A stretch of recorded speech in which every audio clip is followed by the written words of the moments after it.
ನಮ್ಮ ಅವನಾಣೆಗೂ ಗೊತ್ತಿಲ್ಲ ಚಪಾತಿ, ಆದರೆ ಸಾಧಿಸ್ತೀನಿ. ಹಾಯ್ ಸ್ನೇಹಿತರೆಲ್ಲರಿಗೂ ನಮಸ್ಕಾರ.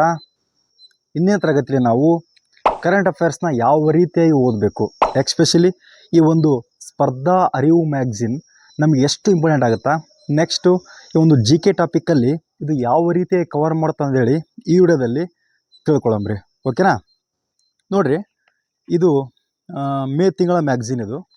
ಓಕೆ, ಫಸ್ಟು ಇಲ್ಲಿ ಟಾಪ್ 10 ಮತ್ತು ಟಾಪ್ 10 ಅಂತ ಕೊಟ್ಟಿರ್ತಾರೆ. ಇವು ಮೋಸ್ಟ್ ಇಂಪಾರ್ಟೆಂಟ್. ಇದ್ರ ಬಗ್ಗೆ ನಾವು ಎವ್ರಿ ಟಾಪಿಕ್ಕು ಕೂಡ ತಿಳ್ಕೊಂಡಿರ್ಬೇಕು. ಸಾಧ್ಯವಾದ ಎಷ್ಟಂದರೆ ಇದರಲ್ಲಿ ನಿದ್ದೆಗಣ್ಣಲ್ಲಿ ಕೇಳಿದ್ರೂ ಕೂಡ ಹೇಳುವಷ್ಟು ಮಟ್ಟಿಗೆ ಈ ಒಂದು ಟಾಪ್ 10 ಟಾಪಿಕ್ ಮತ್ತು ಟಾಪ್ 20 ಟಾಪಿಕ್ನ ಕಂಪಲ್ಸರಿಯಾಗಿ ಎಲ್ಲರೂ ಓದಲೇಬೇಕು. ಓಕೆನಾ? ಅವಾಗಲೇ ನೀವು ಆ ತಿಂಗಳ ಕರೆಂಟ್ ಅಫೇರ್ಸಲ್ಲಿ 90%, 90 ಇಲ್ಲಾಂದ್ರೆ 60% ಸಕ್ಸಸ್ ಆಗಿ ಸಾಧ್ಯ. ಓಕೆನಾ? ಎಟ್ಲೀಸ್ಟ್ ನಿಮಗೆ ಯಾವುದೇ ಕ್ವಶನ್ ಕೇಳಿದ್ರೂ ಕೂಡ ಈಸಿಯಾಗಿ ಅದನ್ನು ಐಡೆಂಟಿಫೈ ಮಾಡಿ ಎಲಿಮಿನೇಷನ್ ಪ್ರಕಾರ ನೀವು ಸರಿಯಾದ ಆನ್ಸರ್ನ ಹುಡುಕ್ತೀರಿ. ಓಕೆನಾ? ಟಾಪ್ 10. ಆಮೇಲೆ ಇನ್ನೊಂದು ನೆಕ್ಸ್ಟು ಈ ಒಂದು ಸ್ಪರ್ಧಾ ಅರಿವು ವಿಶೇಷತೆ ಏನಂದ್ರಪ್ಪ ಅಂದ್ರೆ, ವಿದುರ ನೀತಿ ಅಂತಂದೇಳಿ ಪ್ರತಿ ತಿಂಗಳು ಅವರು ಮೋಸ್ಟ್ ಇಂಪಾರ್ಟೆಂಟ್ ಟಾಪಿಕ್ ಕೊಡ್ತಾರೆ. ಅದನ್ನು ನೀವು ಕಂಪಲ್ಸರಿಯಾಗಿ ಓದಲೇಬೇಕು. ಅದನ್ನು ಯಾವುದೇ ಕಾರಣಕ್ಕೂ ನೆಗ್ಲೆಕ್ಟ್ ಮಾಡುವ ಹಾಗಿಲ್ಲ, ಎಕ್ಸ್ಪೆಷಲಿ ಗ್ರೂಪ್ ಸಿ ಓದುವಂತಹ ಎಲ್ಲ ನನ್ನ ಸ್ನೇಹಿತರು. ಓಕೆನಾ? ಇನ್ನು ನೆಕ್ಸ್ಟು ಸ್ಟಾರ್ಟಿಂಗ್ ಪೇಜಲ್ಲೇ ಕೊಟ್ಟಾರ ಏಪ್ರಿಲ್ ತಿಂಗಳಲ್ಲಿ ಏನೇನು ಇಂಪಾರ್ಟೆಂಟ್ ಹಿಸ್ಟಾರಿಕಲ್ ಮೂಮೆಂಟ್ ಏನೇನು ನಡೆದಿದ್ವು ಅವೆಲ್ಲ ಈ ಒಂದು ಏಪ್ರಿಲ್ ತಿಂಗಳ ಫಸ್ಟ್ ಪೇಜಲ್ಲೇ ಕೊಟ್ಟಿದ್ದಾರೆ. ಸೊ ಇವು ಮೋಸ್ಟ್ ಇಂಪಾರ್ಟೆಂಟು. ಸ್ಪರ್ಧಾ ಅಥವಾ ಪ್ರಜಾವಾಣಿ ನ್ಯೂಸ್ ಪೇಪರಲ್ಲೂ ಕೂಡ ಕೊಟ್ಟಿರ್ತಾರೆ. ಅವನ ಆರ್ಟಿಕಲ್ ಯಾರನ್ನು ಮಿಸ್ ಮಾಡಿದರೆ ಇಲ್ಲಿ ನೀವು ಆರಾಮ್ಸೆ ಕವರ್ ಮಾಡ್ಬೋದು. ಇವು ನಮ್ಗೆ ಗೊತ್ತಿಲ್ಲದಂಗೆ ಫ್ಯೂಚರಲ್ಲಿ ಏನು ಇವಾಗ ನಿಯರೆಸ್ಟ್ ಎಕ್ಸಾಮ್ ಏನು ಬರ್ತಾವಲ್ಲ ಅವು ಎಕ್ಸಾಮ್ಗೂ ಕವರ್ ಆಗಿರ್ತಾವೆ. ನಮ್ಗೆ ಗೊತ್ತಿರಲ್ಲ.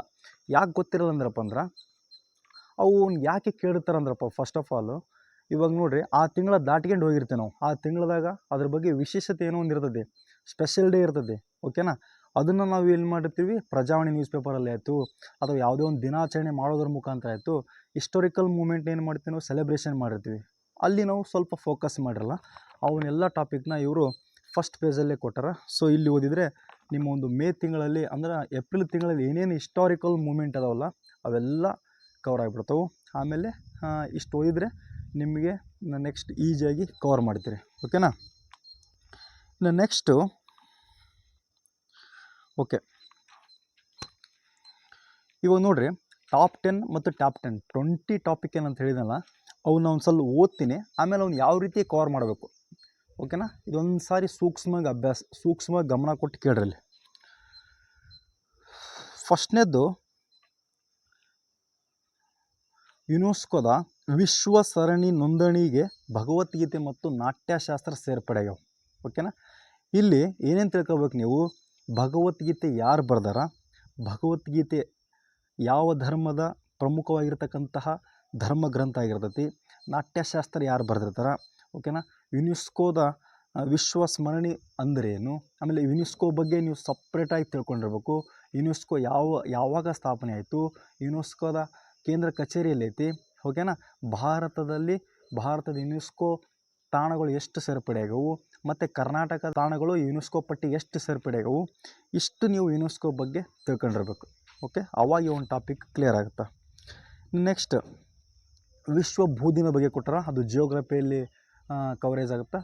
ಭೂದಿನ ಅಂದ್ರೇನು, ಆಮೇಲೆ ಈ ಒಂದು ಭೂದಿನದ ತತ್ವ ಏನಾಗಿತ್ತು, ಭೂಮಿ ಯಾವ ರೀತಿ ರಚನೆ ಆಯಿತು, ಜಿಯೋಗ್ರಫಿಗೆ ಮತ್ತು ಇದೊಂದು ದಿನಾಚರಣೆಗೆ ಲಿಂಕ್ ಮಾಡಿ ಓದ್ಕೋಬೇಕು ನೀವು. ಓಕೆ? ಇನ್ನು ನೆಕ್ಸ್ಟ್ ಭಾರತ ಮತ್ತು ಸೌದಿ ಅರೇಬಿಯಾ ಸಂಬಂಧ ಕೊಟ್ಟಾರ. ಸೊ ಒಂದು ಸರಿ ನೋಡಿರಿ, ಮೋಸ್ಟ್ ಇಂಪಾರ್ಟೆಂಟು, ಭಾರತದ 52ನೇ ಮುಖ್ಯ ನ್ಯಾಯಾಧೀಶರು ನೇಮಕ ಆಗ್ಯಾರ. ಸೊ ಭಾರತದ ಮುಖ್ಯ ನ್ಯಾಯಾಧೀಶರನ್ನ CJN ಯಾರು ನೇಮಕ ಮಾಡ್ತಾರೆ, ಕೊಲಿಜಿಯಂ ಪದ್ಧತಿ ಅಂದ್ರೇನು, ಸುಪ್ರೀಂ ಕೋರ್ಟ್ ಆರ್ಟಿಕಲ್ ಎಷ್ಟು ಹೇಳ್ತಾವೆ, ಸುಪ್ರೀಂ ಕೋರ್ಟ್ ಯಾವ ರೀತಿ ಪವರ್ ಹೊಂದೈತಿ. ಸೊ ಈ ರೀತಿಯಾಗಿರ್ತಕ್ಕಂಥ ಎಲ್ಲ ಆರ್ಟಿಕಲ್ನ ನೀವು ಅಲ್ಲಿ ಕವರ್ ಮಾಡಬೇಕು. ಓಕೆನಾ? ಭಾರತದ ಗಿಗ್ ಕಾರ್ಮಿಕ ಮಸೂದೆ ಅಂತ ಇತ್ತೀಚೆಗೆ ಮಂಡನೆ ಆಗೈತಿ. ಗಿಗ್ ಕಾರ್ಮಿಕರು ಅಂದರೆ ಯಾರು, ಈ ಥರ ಇರ್ತಕ್ಕಂಥ ಎಕನಾಮಿಕ್ ಟಾಪಿಕಲ್ಲಿ ಕೂಡ ಅವು ಟಾಪಿಕ್ ಬರ್ತಾವೆ, ಅವು ನೀವು ಕವರ್ ಮಾಡ್ಕೋಬೇಕು. ಓಕೆ?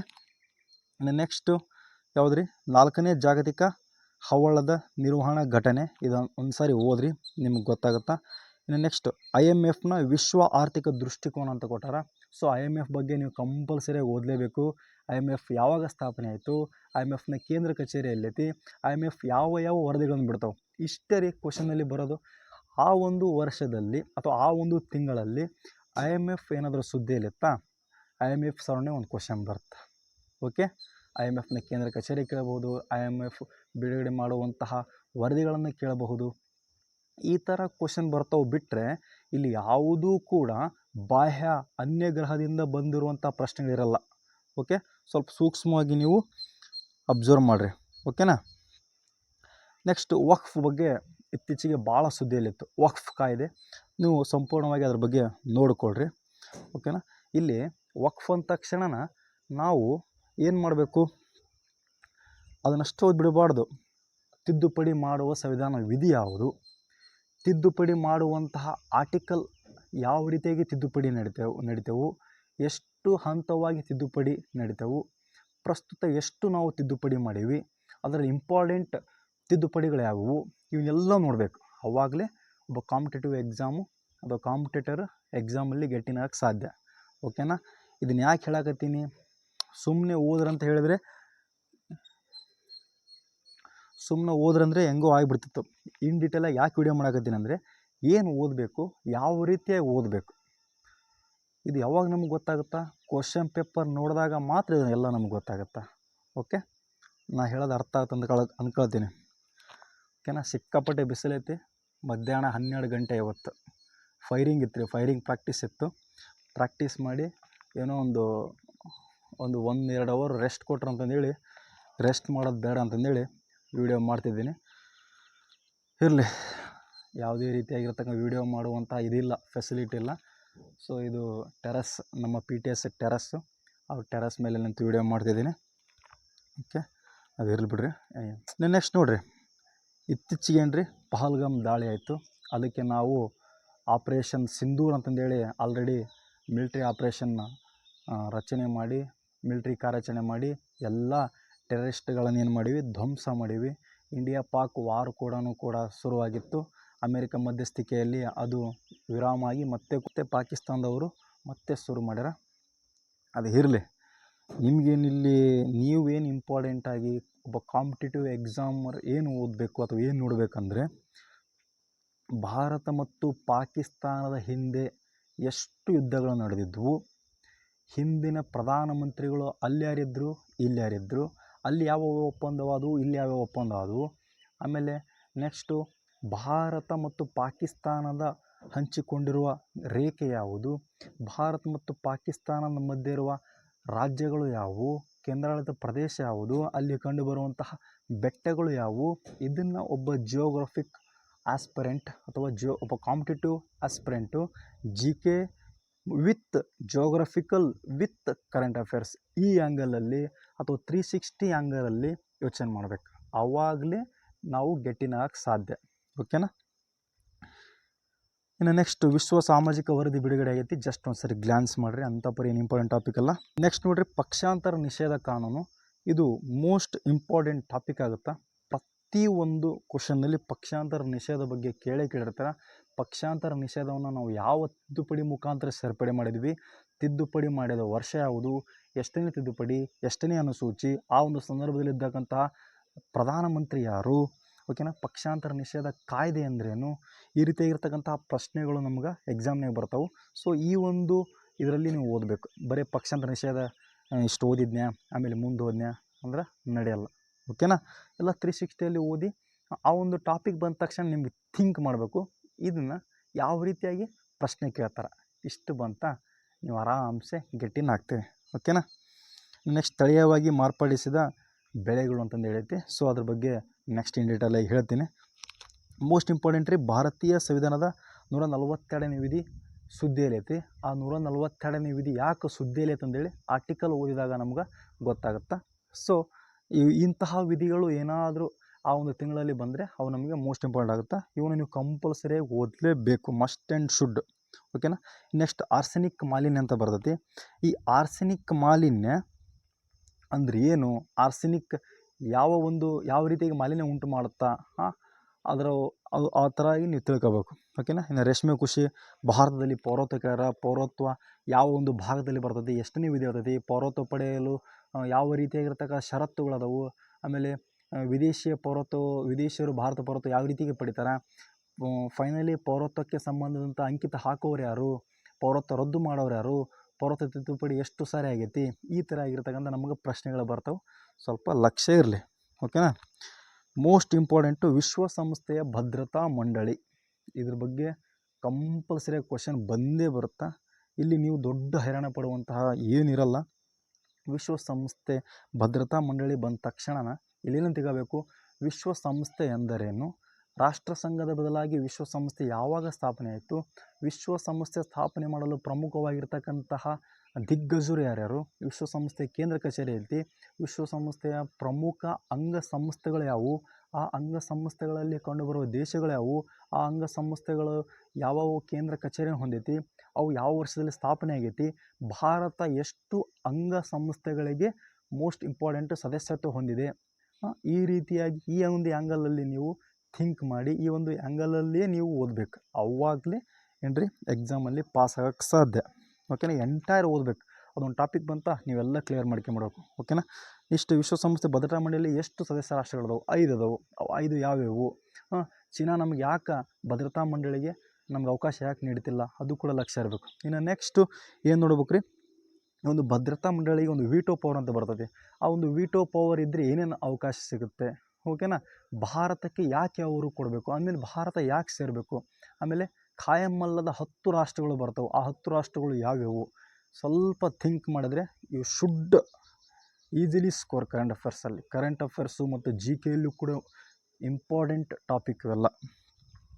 ಈ ಜಿ ಕೆ ಟಾಪಿಕಲ್ಲಿ ಯಾಕೆ ಬರ್ತಾವೆ, ಈ ಕರೆಂಟ್ ಅಫೇರ್ಸ್ ಓದಿದ ತಕ್ಷಣ ಜಿ ಕೆನೂ ಕೂಡ ಕವರ್ ಆಗಿಬಿಡ್ಬೇಕು.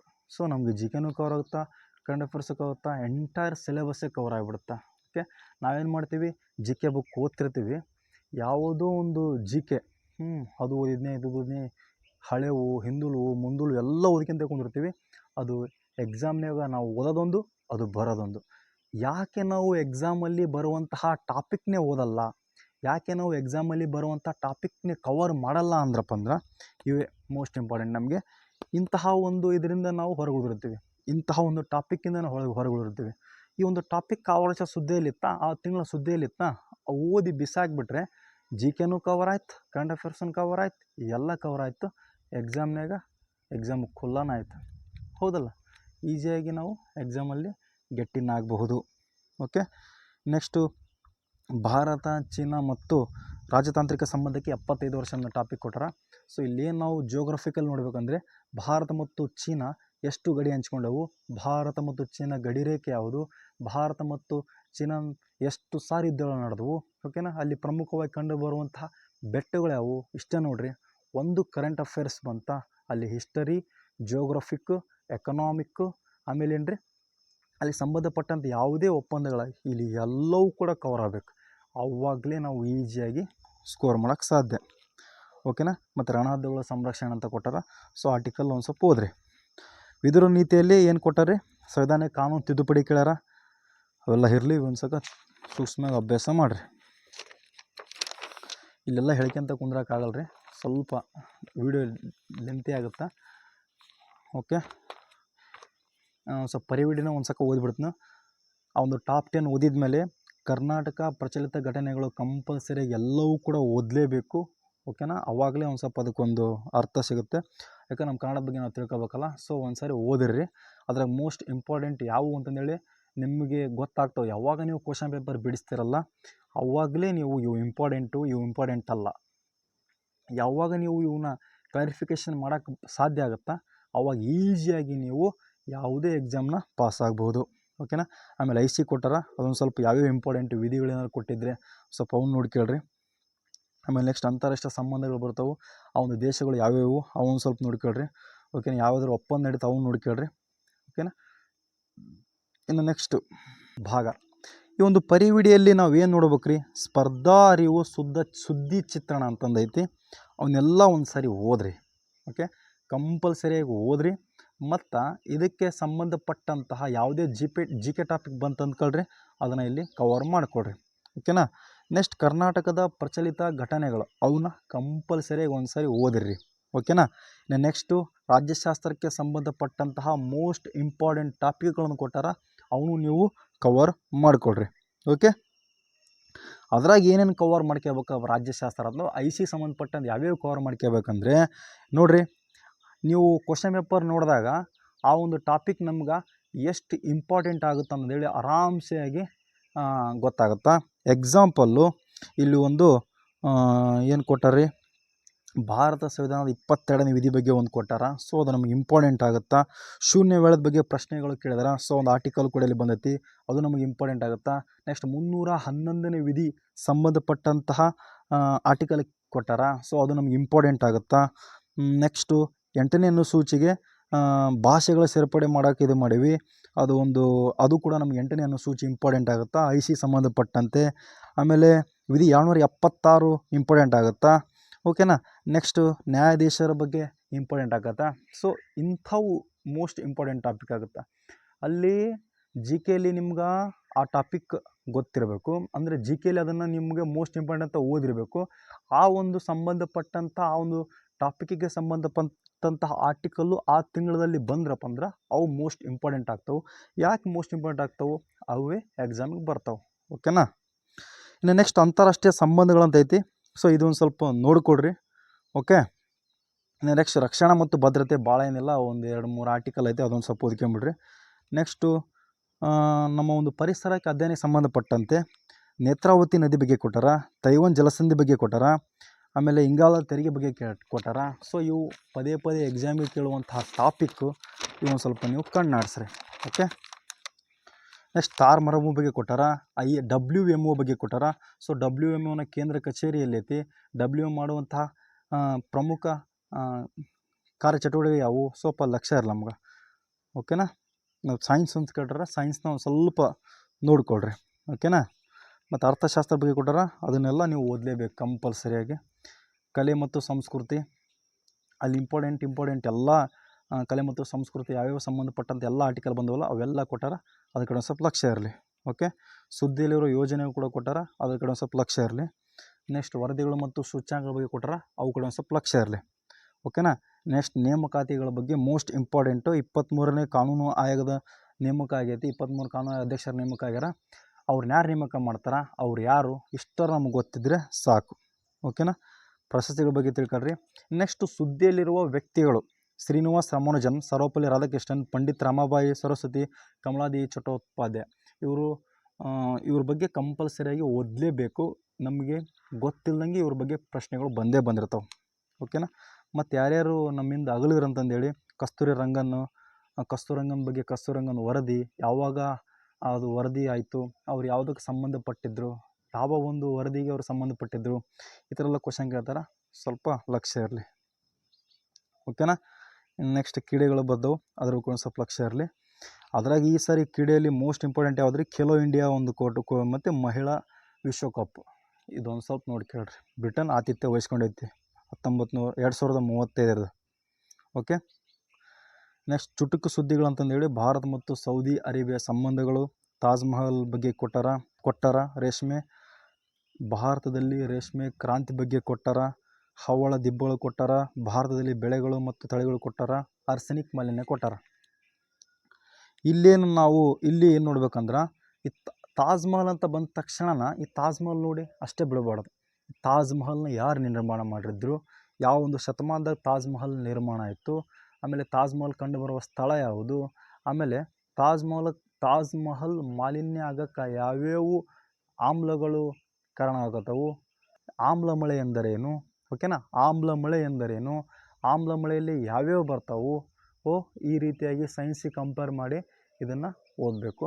ಮತ್ತು ವಿಶ್ವ ಪಾರಂಪರ್ಯ ಪಟ್ಟಿಗೆ ತಾಜ್ ಮಹಲ್ ಸೇರ್ಪಡೆ ಆಯ್ತ ಮೇಲೆ ವಿಶ್ವ ಪಾರಂಪರ್ಯ ಪಟ್ಟಿ ಯಾವಾಗ ಸೇರ್ಪಡೆ ಆಯಿತು, ವಿಶ್ವ ಪಾರಂಪರ್ಯ ಪಟ್ಟಿಯಲ್ಲಿ ಇರತಕ್ಕಂತಹ ಪ್ರಮುಖ ಪ್ಲೇಸಸ್ ಯಾವುವು, ಪ್ರಮುಖ ತಾಣಗಳು ಯಾವುವು, ಈ ರೀತಿಯಾಗಿ ನೋಡ್ಕೋಬೇಕು. ಮತ್ತು ವಿಶ್ವಸಂಸ್ಥೆ ಬಗ್ಗೆ ನೋಡ್ಕೋಬೇಕು. ಓಕೆ.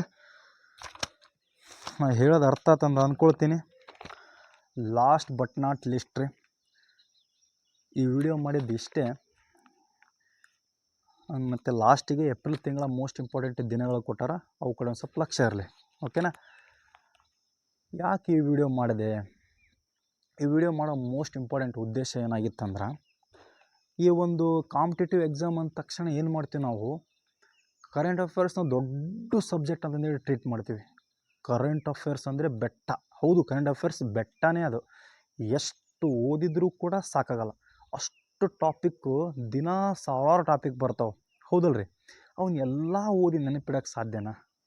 ನೆವ್ವರ್, ಆಗೋದೇ ಇಲ್ಲ. ನೀವು ಅದರಲ್ಲಿ ಯಾವುದು ಇಂಪಾರ್ಟೆಂಟು, ಯಾವುದು ಇಂಪಾರ್ಟೆಂಟ್ ಅಲ್ಲ ಅಂತ ಐಡೆಂಟಿಫೈ ಮಾಡೋಕ್ಕೆ ಯಾವಾಗ ಬರುತ್ತಲ್ಲ, ಅವಾಗ ಕರೆಂಟ್ ಅಫೇರ್ಸ್ ಅಷ್ಟು ಈ ಸಬ್ಜೆಕ್ಟ್ ಯಾವುದೂ ಅಲ್ಲ. ಅದಕ್ಕೆ ಭಾಳ ಟೈಮ್ ಕೊಡೋ ಅವಶ್ಯಕತೆ ಇಲ್ಲರಿ. ಕೇಳೋದೇ 8ರಿಂದ 10 ಮಾರ್ಕ್ಸು. ಕೆಲವೊಬ್ಬರು ನನ್ನ ಸ್ನೇಹಿತರು ಮಾಡ್ತಿದ್ರು, ಏನು ಟೈಮ್ ಸಿಕ್ಕಾಗಲ್ಲ, ಸ್ಪರ್ಧಾ ವಿಜೇತ ಮ್ಯಾಗ್ಝಿನ್ ಓದೋದ. ಎಷ್ಟು ಕೇಳಿದ್ರೆ ಹಬ್ಬ ಅಂದ್ರೆ 8ರಿಂದ 10 ಮಾರ್ಕ್ಸ್ ಕೇಳ್ತಾರೆ. ಉಳಿದು 90 ಮಾರ್ಕ್ಸ್ ಮುಗಿತಾನ? 8ರಿಂದ 10 ಮಾರ್ಕ್ಸಿಗೆ ಪಾಸ್ ಆಗಿಬಿಟ್ವನ? ಹಾಕಿವ? ಆಗಲ್ಲ. ನಮಗೇನ್ರಿ 8ರಿಂದ 10 15 ಮಾರ್ಕ್ಸ್ ಕೇಳ್ತಾರೆ. ಆ 15 ಮಾರ್ಕ್ಸ್ ಯಾವ ರೀತಿಯಾಗಿ ಕೇಳ್ತಾರೆ, ಯಾವ ರೀತಿಯಾಗಿ ಪ್ರಶ್ನೆಗಳು ಬರ್ತಾವೆ, ಆ 15 ಮಾರ್ಕ್ಸ್ ಇವೆ ಅಂತಂದೇಳಿ ನಾವು ಯಾವಾಗ ಐಡೆಂಟಿಫೈ ಮಾಡೋಕ್ಕೆ ಸಾಧ್ಯ? ಯಾವಾಗಂದರೆ ಕ್ವಶನ್ ಪೇಪರ್ ಬಿಡಿಸಿದಾಗ ಮಾತ್ರ ಸಾಧ್ಯ. ಸೊ ನೀವೆಲ್ಲರೂ ಏನು ಮಾಡಿರಿ, ಕಂಪಲ್ಸರಿಯಾಗಿ ಟೈಮ್ ಸಿಕ್ಕಾಗ, ಎಷ್ಟು ಟೈಮ್ ಸಿಗುತ್ತಲ್ಲ ಅಷ್ಟು ಕ್ವಶನ್ ಪೇಪರ್ ಬಿಡಿಸಲೇಬೇಕು.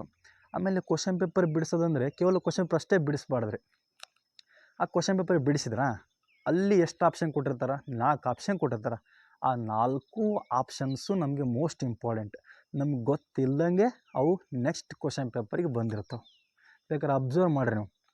ಕ್ವಶನ್ ಪೇಪರು ಇವಾಗ ಒಂದು ಇದು ಏನು, ನಮ್ಮ ಫ್ರೆಂಡ್ಸ್ ಎಲ್ಲ ಹೇಳುವಂಥದ್ದು ಏನಂದರೆ, ಟ್ರೆಂಡ್ ಚೇಂಜ್ ಆಗೈತಿ.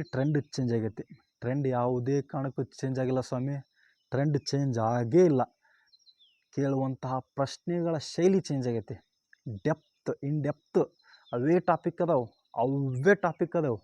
ಕೇಳುವಂಥ ರೀತಿ ಚೇಂಜ್ ಆಗೈತಿ. ಸೊ ನೀವು ಅದೇ ರೀತಿಯಾಗಿ ಥಿಂಕ್ ಮಾಡಿರಿ.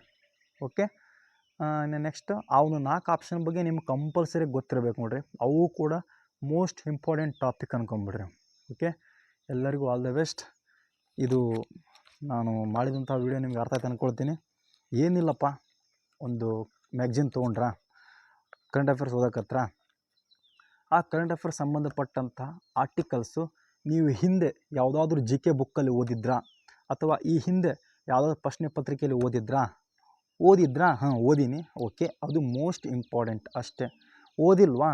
ಅಲ್ಲ, ಜಸ್ಟ್ ಒಂದು ಸಲ ಗ್ಲ್ಯಾನ್ಸ್ ಮಾಡಿ ಬಿಟ್ಬಿಡ್ಬೇಕು. ಅದ್ರ ಬಗ್ಗೆ ನೀವೆಲ್ಲೂ ಓದೇ ಇಲ್ವಾ? ಅದನ್ನು ನೋಡಬೇಕು. ಇದ್ರಲ್ಲಿ ಬಿಡಪ್ಪ, ಇದು ನಮ್ಗೆ ಅಷ್ಟು ಇಂಪಾರ್ಟೆಂಟ್ ಅಲ್ಲ, ಅಷ್ಟೇ ಅಲ್ಲಿ ಬಿಟ್ಬಿಡ್ಬೇಕು.